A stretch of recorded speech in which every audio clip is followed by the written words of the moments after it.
नमस्कार। चलिए आज एक ऐसी जादुई कहानी की दुनिया में चलते हैं जहां जो लिखा जाता है वो सच हो जाता है। जी हां, एक ऐसी दुनिया जहां कहानी और हकीकत के बीच का फर्क बिल्कुल मिट जाता है। जरा सोच कर देखिए, अगर हमारी लिखी हुई कहानियां एकदम असली हो जाएं तो चलिए इसी सवाल के जवाब को ढूंढते हैं एक बहुत ही रोमांचक सफर पर। तो हमारी कहानी की शुरुआत किसी जादू से नहीं बल्कि एक बड़ी परेशानी से होती है। और ये परेशानी है प्रोफेसर धूमकेतु की, जो बहुत बहुत ज्यादा घबराए हुए हैं।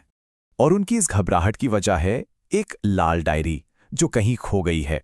और इस डायरी के बिना उनका एक बहुत ही जरूरी काम बिल्कुल रुक गया है। अब देखिए, ये कोई आम डायरी नहीं है। इसमें वो सारी जरूरी जानकारी है जो प्रोफेसर को अपनी एक बड़ी वैज्ञानिक खोज पूरी करने के लिए चाहिए। मतलब साफ है, इसके बिना काम आगे बढ़ ही नहीं सकता। तो जैसे ही छोटा भीम और उसके दोस्त प्रोफेसर की मदद करने का वादा करते हैं, तभी एक अजीब सी रहस्यमयी आवाज उन्हें एक ऐसी चीज के पास ले जाती है जिसकी उन्होंने कल्पना भी नहीं की थी। और वो चीज क्या थी?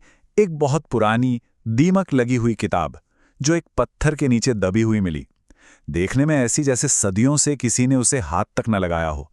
लेकिन यही किताब, यही सब कुछ बदलने वाली है। अब जब सब दोस्त घर पहुंचते हैं और उस किताब को खोलते हैं, तो उनके सामने एक ऐसा राज खुलता है जिस पर विश्वास करना लगभग नामुमकिन सा था। उन्हें पता चलता है कि इस किताब में जो भी लिखा जाता है वो सिर्फ पन्नों तक नहीं रहता, वो असलियत बन जाता है। सीधा आंखों के सामने सच हो जाता है। जरा सोचिए, कोई कुछ लिखे और वो हो जाए। और बस इसके बाद तो शुरू होता है असली मजा। सब दोस्त मिलकर एक्सपेरिमेंट्स करने लगते हैं। कभी एक छोटी सी मक्खी को पैदा कर देते हैं, तो कभी भीम खुद एक योद्धा बन जाता है। यहां तक कि वो एक पूरा खतरनाक दलदली जंगल भी बना डालते हैं। सब कुछ उस एक किताब से। वैसे अगर इस जादुई एडवेंचर में मजा आ रहा है और ऐसी ही और भी कहानियों की गहराई में उतरना चाहते हैं, तो चैनल को सब्सक्राइब जरूर कर लें। लेकिन जहां इतना कुछ अच्छा हो रहा हो, वहां कहानी में एक ट्विस्ट तो बनता है ना?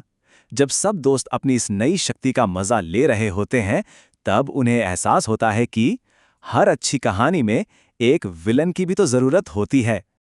और विलन्स की बात चली ही थी कि देखिए कौन आ गया। एक अनजान रहस्यमयी आदमी। और वो दावा करता है कि उसे प्रोफेसर की उस लाल डायरी के बारे में पता है और वो उनकी मदद करना चाहता है। अब ये मदद का ऑफर कुछ ज्यादा ही अच्छा नहीं लग रहा। ऐसा लगता है कि दाल में कुछ काला है। और बिल्कुल सही, इसके पीछे एक बहुत बड़ा छिपा हुआ मकसद है। तो होता यह है कि वो अजनबी प्रोफेसर को उनकी रिसर्च पूरी करने में मदद करने का झांसा देता है और अपने साथ ले जाता है। और बड़ी होशियारी से वो प्रोफेसर को भीम और बाकी दोस्तों से अलग कर देता है। और फिर पर्दा उठता है उसके असली प्लान से। कहानी का सबसे बड़ा ट्विस्ट। पता चलता है कि विलन का असली मकसद प्रोफेसर की रिसर्च का इस्तेमाल करके एक बहुत शक्तिशाली चीज बनाना था। ऐसी खास चूड़ियां जो बिल्कुल अटूट हैं, जिन्हें तोड़ा नहीं जा सकता। तो ये पूरी कहानी हमें एक बड़े सवाल के साथ छोड़ जाती है कि जब कहानियां सच होने लगें, तो उनका अंजाम लिखने का हक आखिर किसके पास होता है? उसके पास जिसके पास ताकत है, या उसके पास जिसके इरादे नेक हैं? अगर ये विश्लेषण पसंद आया और ऐसी ही मजेदार कहानियों और उनके पीछे छिपे आइडियाज को समझना चाहते हैं, तो हमारे साथ जुड़े रहिए। और हां, सब्सक्राइब करना मत भूलिएगा। देखने के लिए बहुत बहुत शुक्रिया।